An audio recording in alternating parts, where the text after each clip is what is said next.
Agter my is die plek waar die stoet met oud-president Nelson Mandela se oorskot vanmiddag gaan verbyry. Die mense wag reeds, die polisie is reg. Ons verwag dat die oorskot omtrent tussen 1:30 en 2 uur gaan land op die Mthatha lughawe en dan gaan die stoet 'n roete van sowat 46 km volg tussen Mthatha en Qunu.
Dit is nou 4 uur, dit het so letterlik 'n paar minute gelede gebeur.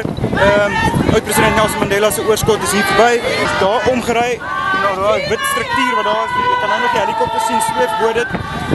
So na 'n week in Johannesburg met die roudienste, die 3 dae instasie in Pretoria in die Uniegebou, het Mandela uiteindelik tuis gekom na Qunu, sy soort van grootworddorp, so in die Oos-Kaap en die plek waar hy gewens het om as sy laaste, sy rusplek te kies.